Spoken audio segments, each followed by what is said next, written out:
नमस्कार.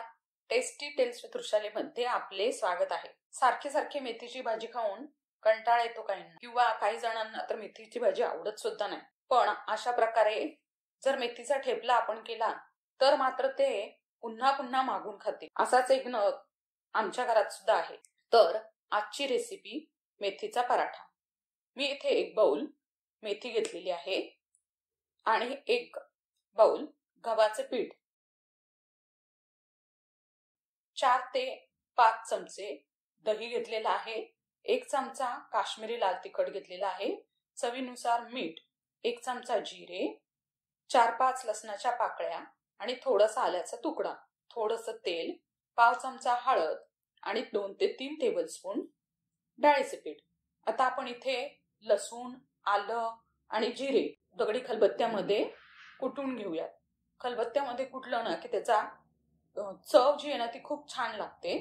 पण तुमच्याकडे नसेल तर तुम्ही मिक्सरवर ते बारीक करू शकता. आता आपण पीठ मळून घेऊया. मी इथं मेथी स्वच्छ चिरून धुवून घेतलेली आहे. मेथी मी खूप बारीक चिरलेली नाही, आबडधोबडच आहे, कारण मेथी खूप बारीक चिरली ना तर ती कडू होते. आता त्यामध्ये मी हळद घातलेली आहे, आपण जे वाटण इथे वाटले जिऱ्याचे ते घातलेलं आहे आणि गव्हाचं पीठ जे की आपण थोडं थोडं करून घालणार आहोत. जसं आपल्याला अंदाज येईल तसं आपण हे सगळं पीठ वापरणारच आहोत आपण, पण जसं लागेल तसं मळत मळत आपण हे घेणार आहोत.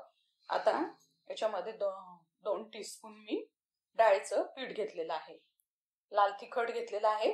तुम्ही इथे हिरवी मिरची सुद्धा वापरू शकता, पण मी इथे लाल तिखट वापरले, आणि चवीप्रमाणे मीठ घ्यायचं.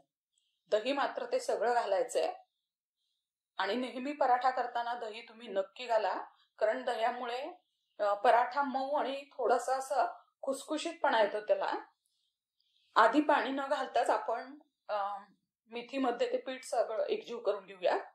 कारण मेथीला सुद्धा पाणी सुटतं, ती धुतलेली असते ना आपण. मग थोडंसं पाणी घालून अंदाज घेत घेत आपण मेथी आणि पीठ सगळं व्यवस्थित मळून घेऊया. हे थोडंसं असं रेटलं ना त्याला जसं थोडंसं जोराने की मेथीचं पाणी पण त्यामध्ये सुटतं. आणि मग सगळ्यात शेवटी एकदा आपली कणिक मळून झाली की मग थोडंसं हाताला तेल लावून ते व्यवस्थित मऊ करून घेऊया. आता पळपट लाटण्यावर आपण छोटे छोटे मेथीचे पराठे करून घेऊया. लाटताना आपण पिठीचा वापर करू शकता. हे असे छोटे छोटे ठेपले करून घ्यायचे आणि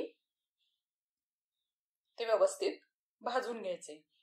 माझ्याकडे हा लोखंडी तवा आहे, त्याच्यावरच मी ते भाजते. तुम्ही स्टिकच्या तव्यावर किंवा साध्या तव्यावर सुद्धा हे भाजू शकता. एका बाजूने भाजल्या तर दुसऱ्या बाजूने भाजूयात.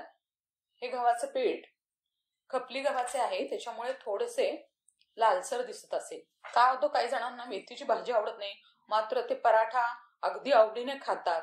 त्यामुळे हा पराठा आहे ना नक्की करून पहा, आणि मुलांच्या डब्याला सुद्धा द्यायला फार सोपा असतो. आता या पराठ्यांवर आपण थोडंसं लोणही टाकूयात आणि हा एखाद्या लोणच्या बरोबर, सॉस बरोबर किंवा दह्याबरोबर सर्व करूयात.